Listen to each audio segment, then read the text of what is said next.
What if your dream wedding was your biggest lie? Picture the perfect church, a beautiful bride in white, and a handsome groom. Everyone whispers about this perfect couple. But as she says, "I do," Sarah's heart is screaming.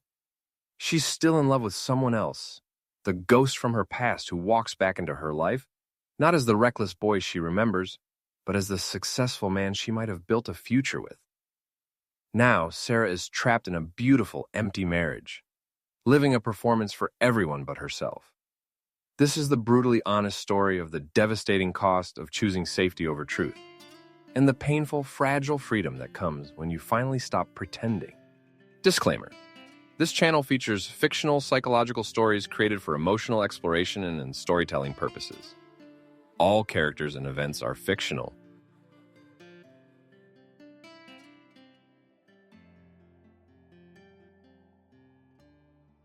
So picture this perfect church, old, beautiful, with sunlight coming through those colorful stained glass windows and painting the floor in gold and red. And there's Sarah in this huge, puffy white wedding dress that's all lace and silk, standing next to David. David's this handsome lawyer, in a sharp black suit. They looked like a picture, the kind of couple you see in a magazine. Everyone kept whispering, "What a perfect pair," and "She's so lucky." Sarah walked down the aisle on her dad's arm, and she saw her mom in the front row, smiling this big, proud smile. David's dad gave this serious, approving nod. Everything was just right. It was like a movie.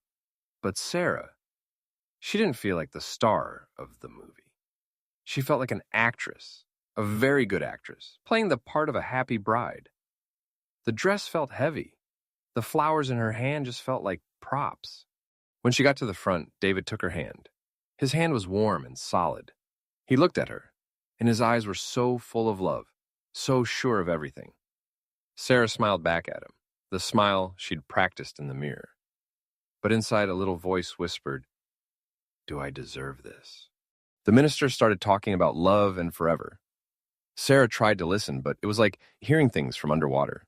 She just kept looking into David's kind brown eyes, trying to anchor herself there. Then the minister asked the big question. He looked right at Sarah. "Sarah," he said, his voice gentle, "do you take David to be your husband, to love him and cherish him for as long as you both shall live?" There was a pause. It was probably only a second. But for Sarah, time stretched out like taffy. All the sound in the church faded away. The colorful light from the windows got blurry. Instead of seeing David, she saw rain. A rainy afternoon from years ago, when she was young. She couldn't feel the lace on her skin anymore. She felt a damp denim jacket. She smelled wet pavement and gasoline, not flowers. And she saw him, Ethan, his messy black hair, his crooked smile. She could almost hear his voice, clear as day in her memory. "Now let's just go," he was saying. "Anywhere and south to the beach, up to the mountains. I don't care, as long as you're on the back of the bike." And it wasn't a promise of a nice house or a safe future. It was reckless and a little scary. But it was real. So incredibly real that, standing at the altar, Sarah felt a sharp pain right in the center of her chest, like she'd been holding her breath for 5 years. David squeezed her hand, a little squeeze that said, "Hey, you okay?" Sarah snapped back to the present. She took a shaky little breath. Everyone was staring at her, waiting. Her mom leaned forward, looking worried. I shouldn't have her started, but her voice cracked. David smiled at her, a soft, understanding smile, like he thought she was just overwhelmed with happy tears. He gave a little encouraging nod. Right then, he went to put her little cell phone down on a table next to them, since her dress had no pockets. As his finger touched the screen, it lit up, and an old note app popped open, all by itself. David glanced down, and he just froze. Right there on the screen was a single line of text in Vietnamese, dated from 5 years ago. It said, "Ethan, do you regret not fighting for me? Do you regret not asking me to stay?" Sarah's heart stopped. She'd typed those words the night everything ended with Ethan. She'd typed them and deleted them and cried over them, but she'd never, ever had the courage to send them. The phone had saved it as a draft, and it had been hiding there ever since, forgotten, until this exact moment. David's face went pale for just a heartbeat. Sarah saw it. She saw something flash in his warm eyes, hurt, confusion, and then it was gone. Just shut off. He didn't say a word. He just put the phone down, screen side down, very carefully. His face was calm, too calm. But everything was different now. The air between them felt thick and heavy. Sarah's heart started pounding so hard she was sure everyone could hear it. Thump, thump, thump, thump. She looked into David's eyes, and they weren't clear anymore. They were cloudy, like a veil had been drawn. The minister, sensing the pause, gently prompted her. Sarah? Everyone was waiting. Her parents, his parents, all their friends. Her whole safe, perfect future was waiting. And David, this good man who loved her, was waiting. The man who had just seen the deepest, oldest crack in her heart. She took the deepest breath she could. She squeezed David's hand tight, and her voice came out clear and steady, with no shake in it at all. I do. A wave of happy relief swept through the church. People started clapping. Her mom's smile returned. David's dad nodded again. David leaned in. He kissed her. It was a proper wedding kiss. His lips were warm, but to Sarah, it felt like kissing from a million miles away. She closed her eyes tight against the cheers and the clapping. And in her own head, louder than any noise in the church, her own voice spoke, cold and clear. No one here knows. No one in this whole happy church has a clue. I just told a lie right in front of God, and my heart never left that rainy day all those years ago. Paris was supposed to be the city of love. That's what everyone said. And from the outside, it looked perfect. David had planned it all. A beautiful little hotel room with a view of old rooftops, dinners at cozy restaurants with checkered tablecloths, walks along the Seine River as the streetlights twinkled on the water. He was trying so hard. He held doors open for Sarah. He'd point to a pretty bridge and say, Look, honey, isn't that something? He ordered her desserts she loved, even when she said she was full. He was kind. He was considerate. He was the perfect gentleman, just like he'd always been. But between them, right in the middle of all that romantic Parisian beauty, was a quietness, a thick, invisible wall of glass. Sarah tried. She really did. She'd smile at the Eiffel Tower, pose for pictures David took, and say things like, It's so beautiful, David. Thank you. But her smiles were a little too quick. They didn't reach her eyes, which often seemed to be looking at something far past the monuments. Her laughter at his jokes sounded thin, like a cracked bell. They walked through gardens full of flowers, and the silence between them grew, filled only by the sound of their footsteps. David would reach for her hand. Her fingers would lie in his, cool and still, not holding on. After a minute, she'd pretend to fix her hair or look at her phone and let go. One afternoon, sitting at a cafe, David watched her. She was stirring her hot chocolate around and around, staring into the swirling brown liquid like it held a secret. The sun was shining on her hair, but her face was shadowed. Penny for your thoughts, he said gently, using the old phrase his grandfather liked. She jumped a little, as if she'd forgotten he was there. Oh, she said, forcing a brighter tone. Nothing, just taking it all in. It's a lot. It is, he agreed, but his own heart felt heavy. He was taking in a lot, too. Mostly, he was taking in the distance. The worst part was their hotel room. It was their first night as husband and wife. The room was soft and pretty, with a big, comfortable bed. David had imagined this moment 1,000 times. He thought it would be full of warmth and whispered promises. A real beginning after the crazy wedding day. It wasn't. Sarah moved through the room like a ghost. She was polite, almost formal. When he touched her shoulder, she went very still. He could feel it, a tension running through her whole body like a wire pulled tight. He wanted to ask, what's wrong? He wanted to say, talk to me. But the words got stuck, because in his pocket, his own phone felt heavy with the memory of her phone screen. Those words in a language he didn't know. That name, Ethan. So instead of asking, he just held her. He wrapped his arms around her from behind as they stood by the window, looking out at the city of lights. She leaned back into him, but it wasn't a relaxed lean, it was stiff. You must be tired, he finally said, his voice soft. It came out sounding distant, even to him.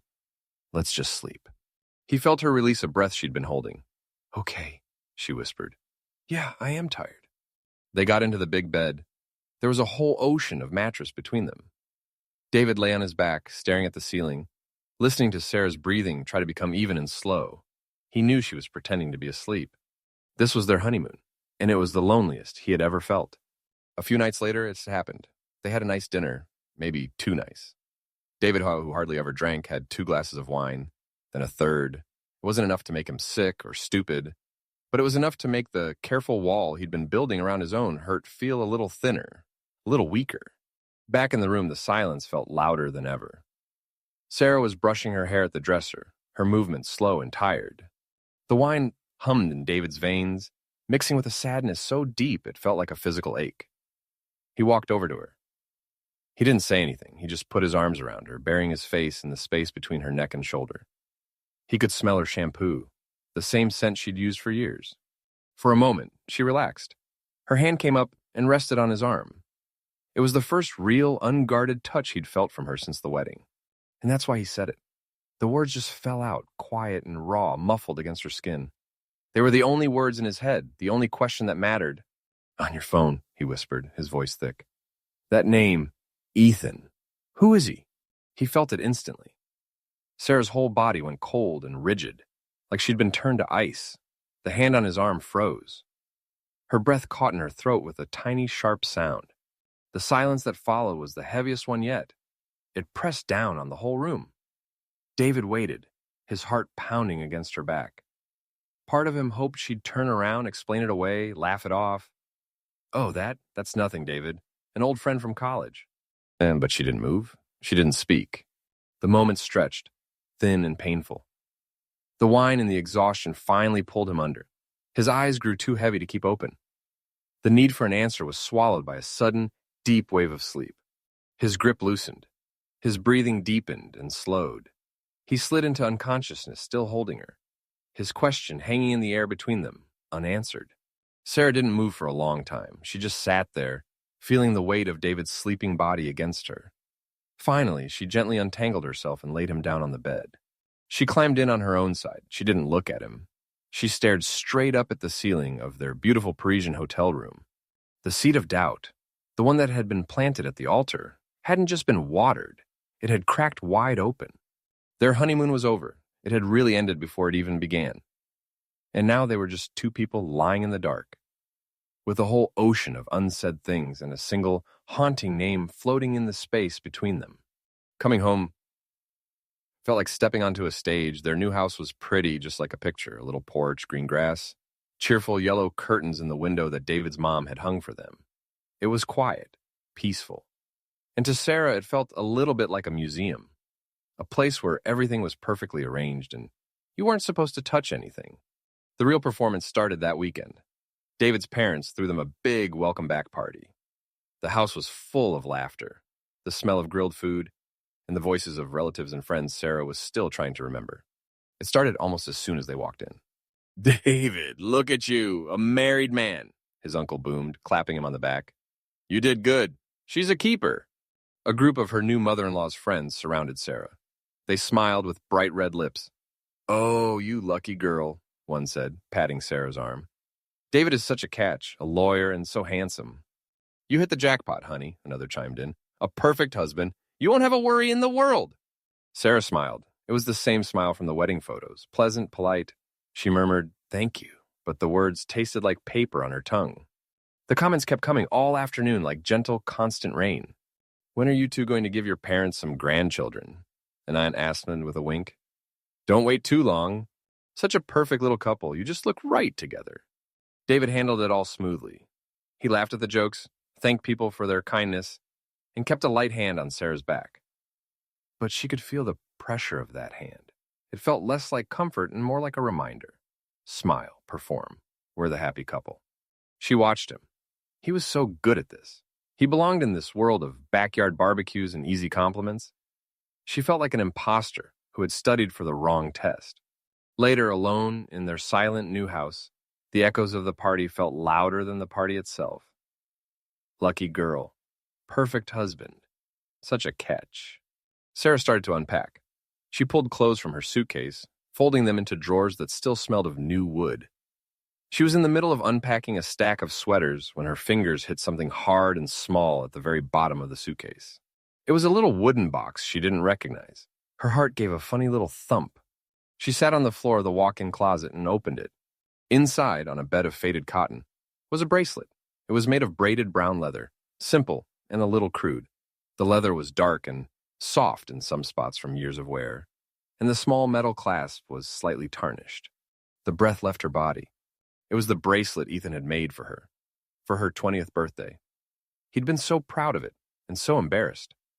"I'm no good at this stuff," he'd mumbled, not meeting her eyes as he fastened it around her wrist. But the leather is strong. It'll last. She had worn it until the day they fell apart. Then, in a fit of pain, she thought she had thrown it away. She remembered holding it over a trash can, her vision blurry with tears and letting go. But she hadn't. Some hidden, stubborn part of her had secretly fished it out, tucked it into this box, and buried it at the bottom of a drawer for years. And without thinking, she must have packed it when she moved her things to their house. Her thumb rubbed over the soft, worn leather. A memory flashed, so sharp it hurt. Ethan's hands stained with grease from his motorcycle, carefully braiding the strands. His concentrated frown. The smell of him. Soap and engine oil and fresh air, as he hugged her after she put it on. The sound of David's footsteps in the hallway made her jump. She snapped the box shut, her hands trembling. She shoved it deep into the very back of the bottom drawer, behind a pile of winter scarves. She pushed the drawer closed with her hip, her heart hammering against her ribs. That night they tried to find a rhythm. David made popcorn. They sat on their new stiff sofa and turned on a movie. About halfway through, David put his arm around her. She leaned into him, letting her head rest on his shoulder. It was a nice moment, a normal, married couple moment. The screen flickered in the dark room. During a quiet part, David's voice, soft and a little hesitant, broke the silence. "Sarah?" he asked. Are you happy?"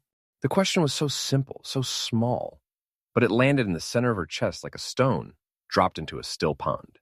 She didn't move. She kept her head on his shoulder, watching the colorful images on the screen without seeing them. She could feel the warmth of him, smell his clean shirt scent. He was a good man. He had given her this beautiful, safe life that everyone admired. She made her body relax. She nodded against his shoulder. "Yes," she said, her voice steady and calm. "Yes, my love, I am." She felt him breathe out, a slow sigh that might have been relief. But inside her head, a different voice, cold and clear, asked a different question. What does real happiness even look like? Is it this? Is it something that everyone else looks at and praises, while you sit inside it feeling absolutely empty?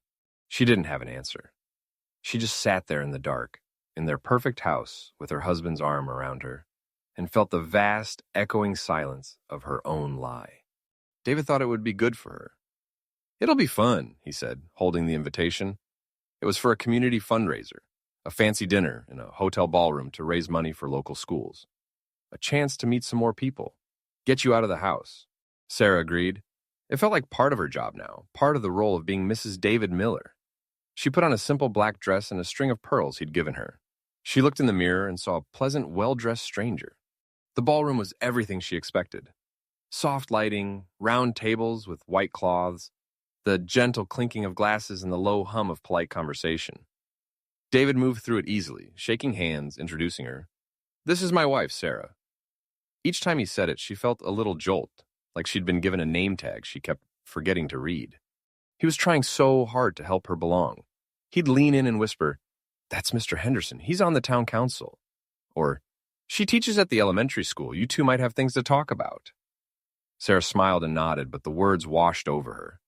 She felt like a satellite, orbiting David's sunny, successful world, never quite touching down. Then, the main event began. The lights dimmed a little.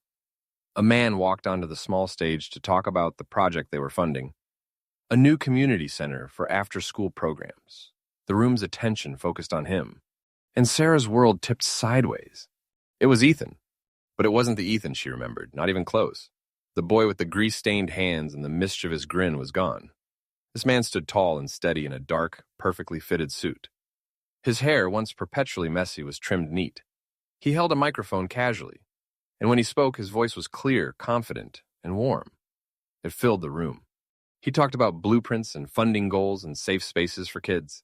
He cracked a small, appropriate joke that made the audience chuckle. He spoke with passion, but it was a focused, mature passion. He was no longer a boy dreaming on a motorcycle. He was a man building something real. Sarah stopped breathing. The background noise of the ballroom, the clinking forks, the whispers, faded into a dull, rushing sound in her ears. Her fingers holding her small purse went numb. She could only see him. Ethan, who was supposed to be a ghost from a rainy day, standing solid and real under bright lights. David, standing beside her, was clapping lightly. He leaned over. Impressive guy, huh? Started his own construction firm. Does a lot of pro bono work for the community. They say he's... David's voice trailed off. He'd finally looked at Sarah's face. Her mouth was slightly open. All the color had drained from her cheeks, leaving her pale as the tablecloth. She wasn't blinking. She was just staring, frozen, at the man on the stage. On stage, Ethan was finishing his speech. His eyes scanned the grateful, applauding crowd, and then they stopped. They landed on her. Time didn't just slow down, it stopped. The applause seemed to come from another room. The lights seemed to burn only on the space between the stage and her table. For one endless second, there was no David, no fundraiser, no perfect life. There was only his gaze finding hers across the crowded room. He didn't look shocked, he looked aware. His polite professional smile softened at the edges, just for a fraction of a second. Something old and familiar flickered in his eyes. Recognition, a question, a shared secret from another lifetime. He gave a slow, slight nod in her direction. A greeting. It wasn't the wild wave of the boy she knew, it was the measured acknowledgement of the man he had become. Then the moment broke. He looked away, thanking the audience, stepping off the stage. The rush of sound crashed back over Sarah. Her knees felt weak. She was hot, then cold. David's hand was suddenly on her back, firm and heavy. Then it moved up to her shoulder, pulling her a half step closer to him. His grip was tight, almost possessive. He had seen the look. He had seen the silent exchange. "Sarah?" His voice was low, close to her ear. It wasn't the gentle tone from the sofa. It was tense, searching. "Do you know him?" Before she could form a lie, before she could even remember how to speak, they were no longer alone. Ethan was walking toward their table. He moved through the crowd with an easy grace, a few people stopping him to shake his hand, which he did with a smile before continuing his path. His path, Sarah realized with a sinking heart, was directly toward them. He stopped in front of their table. Up close, the change was even more profound. The lines of his face were sharper, his jaw firmer. But his eyes, when they met hers again, were the same deep knowing brown. "David," Ethan said, extending a hand. His voice was calm, friendly. "Ethan Reed, great to finally meet you in person. We've emailed about the zoning permits for the community center." David recovered instantly, the perfect host. He shook Ethan's hand, his smile professional and unreadable. "Ethan, of course, great speech. This is my wife, Sarah." Ethan turned to her. He held out his hand again. "Sarah," he said. Just her name. But the way he said it wasn't how David's friends said it. It held the weight of years, of rainy afternoons, of a handmade leather bracelet hidden in a drawer. She lifted her own hand. It felt like lifting a block of wood. His fingers closed around hers. His hand was warm, strong, calloused in a way a lawyer's hands never were. The touch lasted only a second, but it sent a current through her entire body, shocking her heart back into a frantic, painful rhythm. "It's nice to meet you," she whispered, the rehearsed lines sounding hollow and absurd. "The pleasure is mine," Ethan replied, his eyes never leaving hers. His polite smile was back, but the look underneath was unreadable, intense. "Welcome to the neighborhood." He gave another small nod, this time to both of them, and moved on to the next group. Sarah stood rooted to the spot. David's arm was still around her shoulders, a heavy, warm weight that now felt like a chain. She could smell David's crisp cologne, but all she could feel was the fading ghost of Ethan's touch on her skin. She stood perfectly still, between her perfect husband and the ghost who had just walked out of her past, fully alive and more real than anything in the room. And deep beneath her feet, in the foundation of her careful, beautiful life, she felt the first deep, unmistakable crack of an earthquake beginning. After the fundraiser, a new kind of quiet settled into the house. It wasn't the peaceful quiet of before. This quiet was watchful, tense. David started asking questions. Small ones, slipped into conversation like he was just making polite talk. They were washing dishes together one night. The water was hot, the only sound the clink of plates. Out of nowhere, David said, "So, what was your college really like? I feel like I only know the basic stuff." Sarah's hands, submerged in soapy water, went still for a second. "Oh, you know, studying, hanging out with friends, the usual." "Any friends you still keep in touch with from back then?" he asked, his voice light as he dried a glass, examining it for spots. "Old roommates, study buddies?" "Not really," she said, her voice a little too high. "Everyone gets busy, moves away." She scrubbed a plate with more force than it needed. He just nodded, placing the glass carefully in the cupboard. He was observing her more, too. David would be reading a book in his armchair, but Sarah would look up from her own book and catch his eyes on her over the top of the page. He'd quickly look back down, but she'd seen it. It was a calm, analytical look. The look he probably used when reviewing a complicated case. It made her feel like a puzzle he was trying to solve, piece by uneasy piece. In response, Sarah tried harder. She became the most excellent wife she could possibly be. It was like she was building a fort of perfect behavior around herself. She started cooking elaborate meals from recipes she found online. The kitchen would be a whirlwind of chopped herbs and simmering sauces. She'd set the table with their good dishes, light a candle, and smile as David took his first bite. "This is amazing, honey," he'd say, and it was. The food was delicious, but the compliment would hang in the air. He'd say it the way you thank a really talented chef at a restaurant, with appreciation but with a formal distance.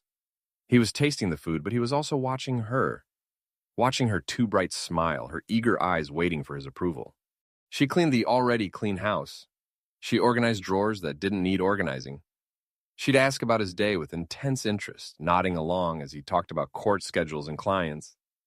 She was performing the role of the perfect wife with such dedication it was almost a satire of the part. And she became clumsy. The confident, gentle Sarah from their early dating days seemed to have vanished. One evening, she was bringing him a cup of tea. As she leaned to place it on the table next to him, her hand jerked slightly. Hot tea sloshed over the rim, onto the saucer, and her fingers. "Oh!" she gasped, flinching back. "It's okay," David said, taking the cup from her quickly.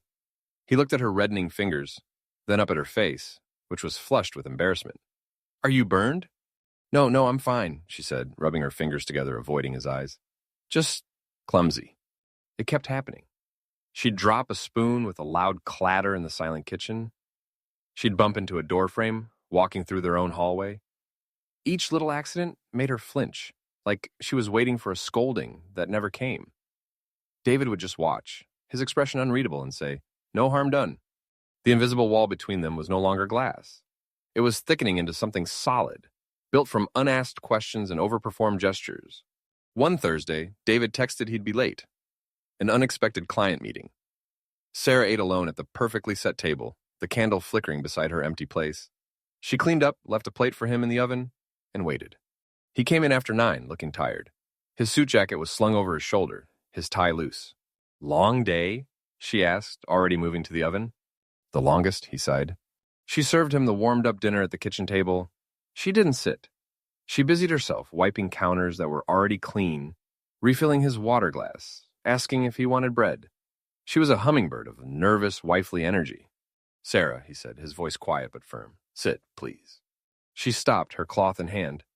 Slowly, she pulled out the chair opposite him and sat, folding her hands in her lap. He ate a few bites in silence. Then he put his fork down.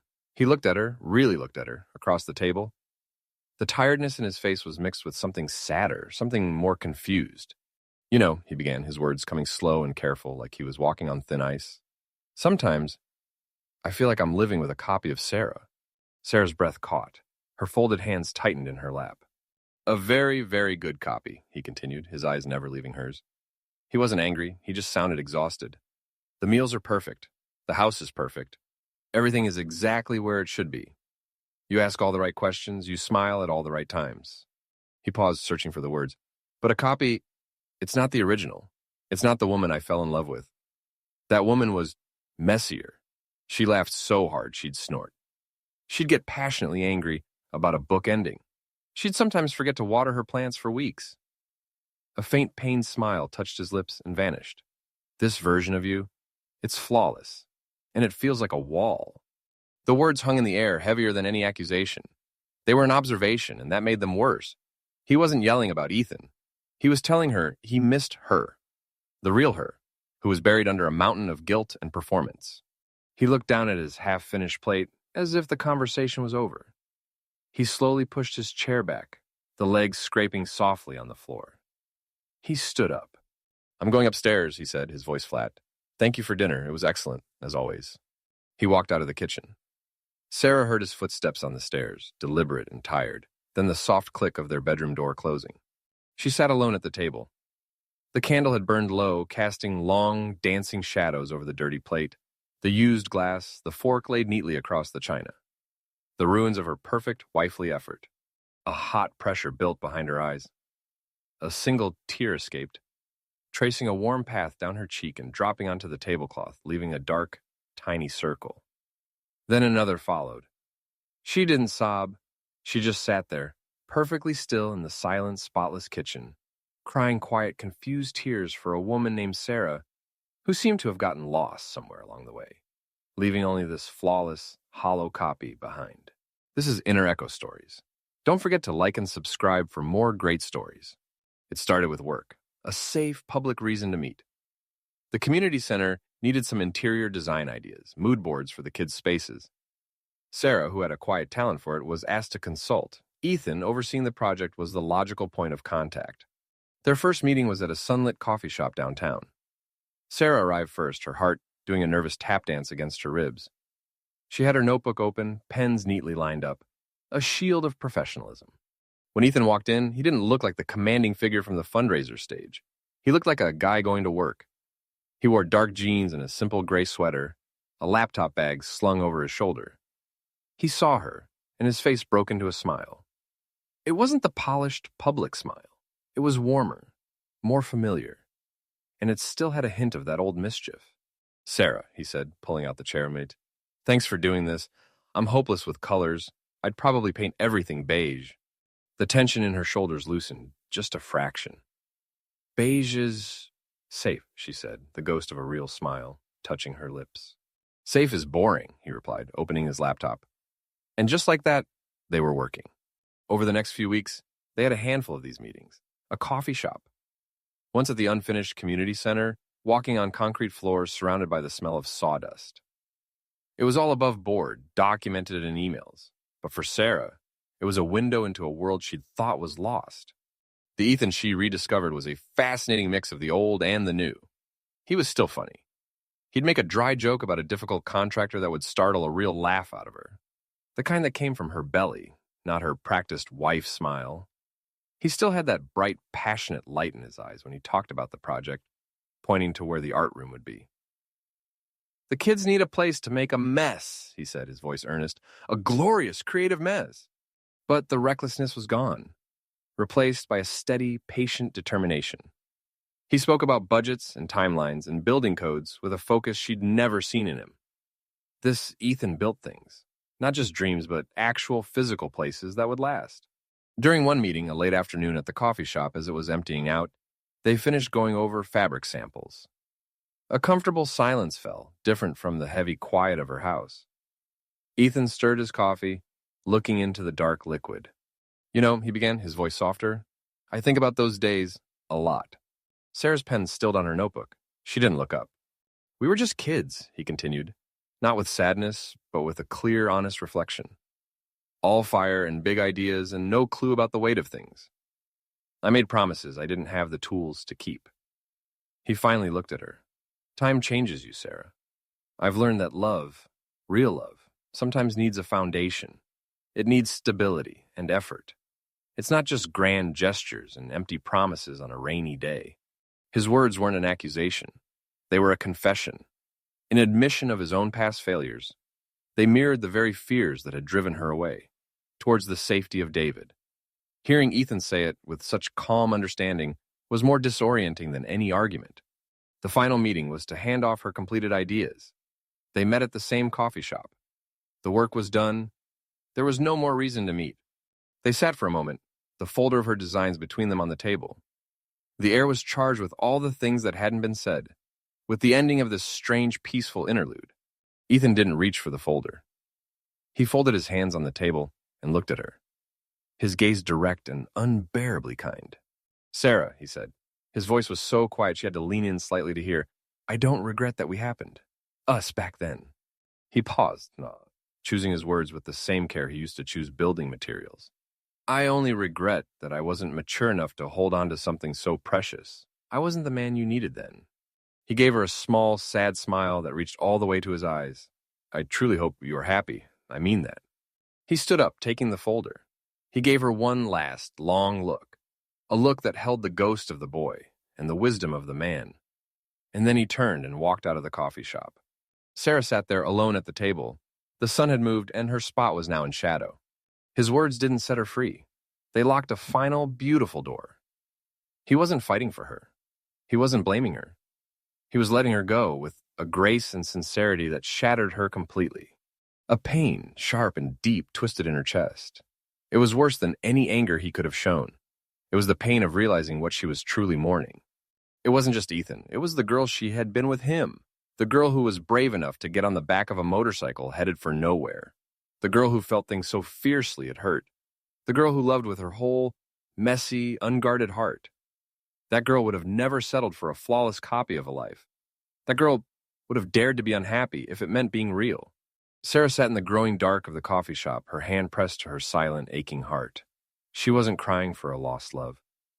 She was crying for her lost self. And she had no idea how to ever find that brave, true girl again. Sarah felt like she was living two lives, and she was failing at both. In the first life, she was Sarah Miller, wife of David Miller, Esquire. She moved through their beautiful house like a careful curator, dusting the frame photos of their wedding, watering the green, healthy plants, preparing meals that were both nutritious and aesthetically pleasing. She smiled when David came home. She asked about his cases. She wore the soft, expensive sweaters his mother had given her for Christmas. This life was a still life painting, calm, composed, perfectly arranged, and completely silent. But inside her head, a second life played on a constant, chaotic loop. It was a life of memory and ghostly sensation. The feel of wind whipping through her hair on the back of a motorcycle, not the gentle breeze through her sunroom window, the sound of reckless laughter, not polite dinner party chatter. The image of Ethan's hands calloused and sure, not David's smooth, manicured ones resting on a legal brief.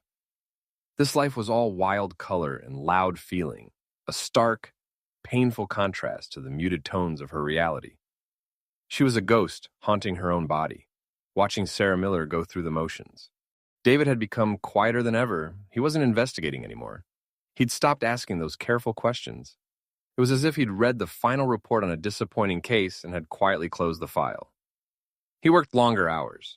He'd come home, eat the meals she prepared, comment on the weather or a news story, and retreat to his study or sit in his armchair with a book.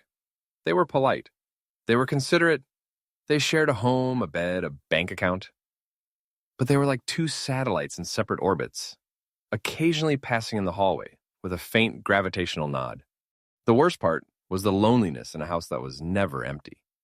She could be standing right next to him at the kitchen sink, and the distance between them felt wider than the ocean she'd crossed to start this life. The breaking point came at a Sunday family dinner at David's parents' house. It was the usual scene. Warm light, the smell of roasted chicken, his parents beaming at their perfect son and his lovely wife. Sarah was playing her part, passing the gravy, laughing lightly at his father's jokes. Then, as she was serving dessert, David's mother patted her hand. Her eyes were bright with happy anticipation. "So," she said, her voice sweet and leading, "when are you two going to make me a grandma? This house needs the pitter-patter of little feet." The ceramic serving spoon slipped from Sarah's fingers. It hit the edge of the china plate with a loud, discordant clang, sending a glob of apple crumble onto the white tablecloth. Everyone stared at the sudden, brown stain. Sarah froze. Her whole body went cold, then hot. She couldn't speak. She couldn't even breathe. It was David who moved smoothly into the silence. He placed his napkin on the table. "Mom," he said, his voice gentle but firm, "we're not there yet. We're just enjoying being married for now." His mother looked a little deflated, but she laughed it off. "Oh, you young people and your timelines. All right, and I'll be patient." The conversation moved on, but the air had changed. Sarah spent the rest of the evening mechanically chewing her food, tasting nothing, feeling the weight of the unspoken future pressed down on her like a physical thing. That night in the dark of their bedroom, the question filled the space between them. They were lying on their backs, staring at the same ceiling. David spoke into the darkness, his voice quiet and terribly serious. "We should talk about it, you know. What my mom said." Sarah's heart clenched like a fist. It's too soon," she whispered, the words sounding weak even to her. "We're still settling." "Settling into what, Sarah?" he asked. There was no anger, just a deep, weary curiosity. We have the house, stable jobs. We've been married for months. What are we waiting for? Panic cold and sharp rose in her throat. I don't know if I'm ready. My career, maybe in a few years, and you work part-time from home doing freelance design, he stated a simple fact. A baby wouldn't change that much. He turned his head on the pillow to look at her profile in the dim light. Do you not want children, ever? I don't know. It was the truest thing she'd said all night, and it sounded like a betrayal. David was silent for a long moment. Then he pushed himself up on one elbow, looking down at her. His face was all shadows and sorrow. The careful mask he'd been wearing for weeks was gone, stripped away by exhaustion and raw hurt. Sarah, he said, and her name sounded like a broken thing. Look at me, just please be honest for 1 second. She forced herself to turn her head to meet his eyes. What she saw there, the hope dying, the confusion, the profound fatigue, made her want to disappear. Do you want a real family? With me, he asked, each word measured and heavy. Or is all of this house, this marriage, this life we're supposedly building, is it all just a performance? The question hung in the air, huge and suffocating. It was the question that had lived in the foundation of their home since the wedding day. He had finally said it out loud. Sarah opened her mouth. She wanted to say yes. She wanted to reach for him, to promise him the future everyone expected. The words were right there. Of course I do. I love you. But they stuck in her throat, a solid, choking lump of dishonesty. Her lips moved, but no sound came out. The silence stretched, thick and absolute. In that endless, wordless moment, her silence wasn't just an absence of sound. It was an answer. A clearer, more painful answer than any lie she could have told. David's eyes closed slowly. He didn't look angry. He looked utterly defeated. He laid back down, turning his back to her, putting a wall of space between them in the bed. And Sarah lay perfectly still, trapped in the wreckage of the two lives she couldn't live, knowing her silence had just shattered the last, fragile pretense of the only one she had. David was looking for the warranty papers for the washing machine. Sarah had mentioned they were in her desk drawer in the guest room.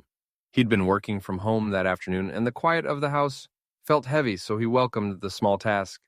Her desk was neat, just like everything else about her life now. The top drawer held pens, stamps, a checkbook. The second drawer held files. He flipped through them, taxes, medical, home appliances. He found the washer manual and pulled it out. As he went to close the drawer, a corner of one file folder caught on the back of the drawer. He tugged gently, and the whole drawer stuck. He jiggled it. Something was blocking it from behind. He pulled the drawer all the way out, setting it on the floor. There, tucked in the very back of the desk cavity, was a small wooden box. It was plain, the kind you might get from a craft store. It wasn't hidden with any great skill, just placed out of sight, behind where the drawer normally sat. A cold feeling, like a drip of ice water, started in David's chest. He knew he shouldn't. He knew that whatever was in this box was not meant for him, but after months of quiet, of unanswered questions, of a wife who felt like a beautiful ghost, the pull was too strong. It felt less like snooping and more like finally being shown the source of an illness. He reached in and picked up the box. It was light. He lifted the lid. Inside, on a scrap of faded cloth, lay a bracelet. It was made of braided leather, simple and clearly handmade. The leather was worn smooth in spots, darkened with age and the oil of someone's skin. It wasn't jewelry he would ever associate with Sarah. It wasn't delicate or shiny. It was rugged, real. It spoke of a different world, a different time, a different person. He didn't need to guess. He knew. He picked it up. The leather was soft, almost velvety from years of handling. He could almost feel the ghost of another man's hands, shaping it, tying it. He could picture it on Sarah's wrist, a stark contrast to the pearl bracelet she wore now. This was not a gift bought from a store. This was a promise made with time and effort, a promise from him, Ethan. David stood in the silent guest room, holding the tiny, heavy weight of his wife's secret heart. All the doubts, the careful observations, the pain he'd been swallowing, it all crystallized around this simple piece of braided leather. This was the proof, not of an affair, but of something worse, a love preserved, a past actively kept present. He didn't throw it, he didn't yell, he felt strangely calm, a terrifying kind of calm that comes when the worst thing you imagine turns out to be true. He placed the bracelet back in its box. He put the box on the polished surface of the desk. He put the drawer back in its slot. He picked up the washing machine manual. Then he walked downstairs, manual in one hand, the wooden box in the other. He set both down on the coffee table in the living room. He sat in his armchair, facing the door, and waited. When Sarah came home an hour later, she was humming a tuneless little song, carrying a grocery bag. "David, I got the salmon you like," she called, kicking off her shoes. He didn't answer. She came into the living room doorway, and her steps faltered. She saw him sitting there, not reading, not working, just sitting. Then her eyes dropped to the coffee table, to the little wooden box, its lid open like a gaping mouth. The grocery bag slipped from her fingers. A lemon rolled out across the floor, coming to rest against the leg of the sofa. The air was sucked out of the room. She didn't gasp, she didn't cry out. She just went very, very still, her face pale as paper, her eyes fixed on that box. David watched her. He watched the recognition, the shame, the sheer panic flash across her features before she shut them down, building her blank, wifely mask again. But it was too late. He'd seen it. The silence was absolute. It wasn't a waiting silence. It was a concluding one. Finally, David moved. He leaned forward slowly, as if every bone ached. He picked up the bracelet, not by the box, but by the leather itself. He held it for a moment, feeling its pathetic, powerful weight. Then, with infinite care, he laid it back down on the table, right in the center, a dark scar on the lightwood. He looked up at her, his eyes empty of the hope that had been flickering there for months. "I tried," he said. His voice was quiet, flat, scraped, raw. "I really, really tried." Sarah's hand flew to her mouth, but no sound came out. "I thought time would help," he continued, each word measured and tired. "I thought if I was patient, if I was good enough, if I built us a perfect enough life, your heart would forget. It would finally come to belong here, with me." He shook his head slowly, a man admitting a fundamental error in his most important case. "But I was wrong. Holding on to someone who doesn't love you, it's more cruel than letting them go." The words hung in the still air of their perfect living room. They were not an accusation, they were a verdict. And they were a release. Sarah stood in the doorway, the weight of her guilt and her shame pressing down so hard she thought she might crumple. But underneath that tidal wave, something else rose, a terrible, shocking sense of relief. The lie was over. The performance had reached its final act. The truth, ugly and painful as it was finally out in the open, sitting right there between them on the coffee table. She had nowhere left to hide. The chase was over, and for the first time since her wedding day, she could finally stop running. For a long time after David spoke, neither of them moved. The bracelet lay between them on the table, a silent, undeniable witness. The relief Sarah felt was immediately swamped by a wave of sorrow so profound it made her legs weak. She didn't fall, but she walked slowly, carefully to the sofa and sat on the very edge, facing him. They weren't hiding anymore. "I'm so tired, David," she began, her voice a fragile thread of sound. "I'm so tired of carrying it." He just looked at her, his face an open wound of quiet attention. "And so," she told him, not as a defense, but as a confession, the words locked away for so long, tumbled out in a quiet, broken stream. She told him about being young and scared, about a love with Ethan that felt like a wildfire. Beautiful, all-consuming, but terrifying because it had no blueprints, no safety nets. She told him about the pressure from her family to be practical, their worried glances when she talked about Ethan's dreams. She described the dizzying fear of an uncertain future. "Then you came along," she said, her eyes on her own trembling hands. "You were everything they said I should want. Steady, kind, successful. You were a safe harbor in a storm I wasn't sure I could sail through." She finally looked at him, tears blurring her vision. "And I was a coward. I chose the harbor. I thought I could learn to love the calm water. I thought the fire would just go out." She told him about the wedding day, the memory of Ethan flashing before her eyes at the altar.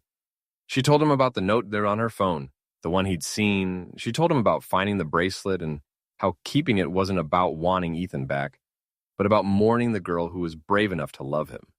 "I never meant to hurt you," she whispered, the tears falling freely now. "I thought I could make myself into the wife you deserved, but I was just building a shell. There's nothing inside, David. I'm so empty, and it's my fault. All of it." David listened. He didn't interrupt. He didn't get angry. He just absorbed every painful word, his shoulders sinking lower with each admission. When she finished, the room was filled with the sound of her soft crying and the heavy truth. He took a deep, shaky breath. "I knew," he said, his voice rough. "On our wedding day, when you hesitated, I felt it, a cold spot. And then when I saw the name on your phone, it confirmed it." Sarah's breath hitched. He had known, all this time. "I loved you," he said, the past tense hanging in the air for the first time. "I loved you so much that I thought my love could be enough for both of us. I thought if I was patient, if I built us a perfect life, you'd wake up one day and see it, see me, and the ghost would fade." He gave a sad, hollow laugh. "I was a fool. You can't argue someone into loving you. You can't build a house so perfect it mends a broken heart." He looked at her, his eyes glistening. "I love you enough to want you to be happy, Sarah. Truly, deeply happy. And if that happiness, if it isn't with me, then loving you means letting you go." It was the kindest, most painful thing anyone had ever said to her. It shattered the last of her defenses. A sob broke from her chest, not just for her own guilt, but for the immense, wasted generosity of this man beside her. David's own composure crumbled then. A single tear traced a path down his cheek, then another. He didn't wipe them away. They cried together, in the gathering dusk of their living room. Not the hot tears of a fight, but the cold, quiet tears of a shared grief. For the marriage they'd hoped for the time lost, for the pain they'd caused each other while trying so hard to do the opposite. When the storm passed, leaving them both hollowed out and strangely calm, Sarah spoke into the quiet. "I should leave?" David nodded slowly. I think we need some space, a separation, to figure out what comes next." The word of separation wasn't a shock. It was the logical next step on the path they'd been walking since Paris. Sarah stood up, her body feeling both heavy and light. She looked at this good, kind man she had failed so terribly. "I'm so sorry, David, for everything." He looked up at her, his face exhausted but clear. He shook his head gently. "Don't," he said. "Don't apologize for not being able to love me." He stood as well, facing her. They were a few feet apart, the width of their broken dreams between them. "We're not bad people, Sarah," he said, his voice firm with a new certainty. We're not for each other." It was the truest summary of their story. There was no villain, no monster. Just two people who fit together perfectly on paper and whose souls lived in completely different languages. She didn't hug him. He didn't reach for her. They just stood there, in the ruins of their perfect life, acknowledging the simple, heartbreaking truth. They were not for each other, and finally, after all the pretending, that was okay. Sarah's new apartment was small. The walls were bare, the floors were a little scuffed, and the only sounds were from the street below and the quiet hum of her own refrigerator. It wasn't perfect, it was real. For the first few weeks, she did nothing. She let herself feel the silence, which was different from the heavy quiet of the house she'd shared with David. This silence was hers. She could break it if she wanted to. Sometimes she cried, sometimes she just sat by the window, watching the world go by, learning how to be alone without being lonely. She did see Ethan once. They met for coffee like they had before, but everything was different. He was still the calm, steady man she'd glimpsed, and she was a work in progress. They talked easily, but when he gently asked about her, about what she wanted next, she found her answers surprised even her. "I think," she said slowly, stirring her tea, "I need to learn how to be Sarah again." Just Sarah. Not someone's wife or someone's ex-girlfriend. Not the person anyone expects me to be. She looked at him. "I can't jump from one person to another. I need to find out who I am when I'm by myself." Ethan nodded, his eyes understanding. There was no pressure, no grand declaration, just a quiet respect for her journey. They parted as friends, with the unspoken agreement that the future was a story they might read later, but not today. Meanwhile, David threw himself into his work, but with a new purpose. He also started seeing a therapist. It wasn't about fixing a broken marriage anymore. It was about understanding himself. He talked about his need for perfection, his belief that if he just did everything right, he could earn love. He began to see that his love for Sarah, as real as it was, had been tangled up with a desire to complete a perfect picture. He was learning, painfully, how to love himself instead of seeking his worth from someone else's reflection. A year passed. The seasons turned. Sarah's apartment slowly filled with things she loved. A splashy painting she found at a flea market, a lopsided clay pot she made in a beginner's class, a bookshelf overflowing with novels chosen just for her. She started drawing again, not for a client's project, but for herself.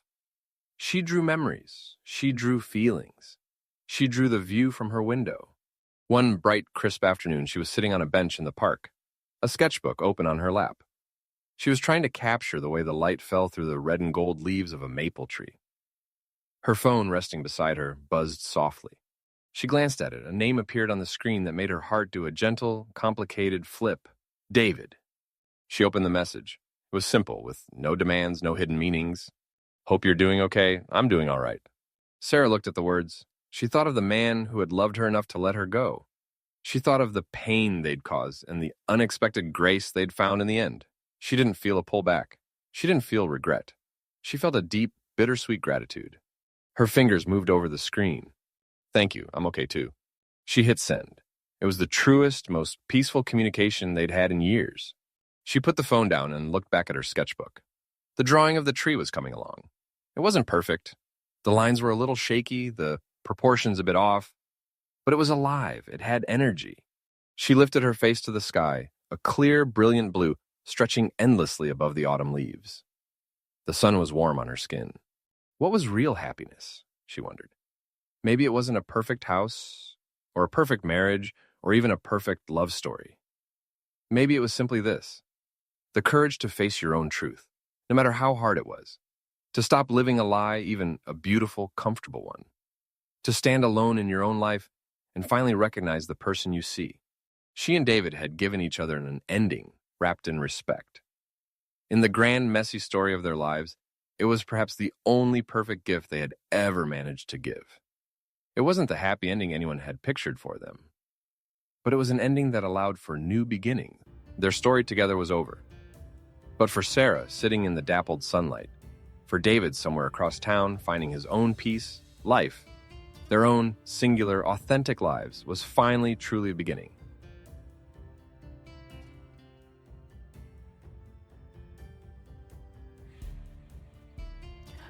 Okay, what do you think about this story? I felt so bad for David.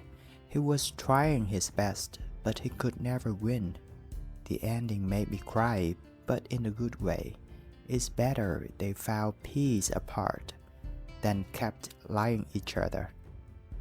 If you like stories like this, please subscribe and like for more interesting stories. Thank you for your listening.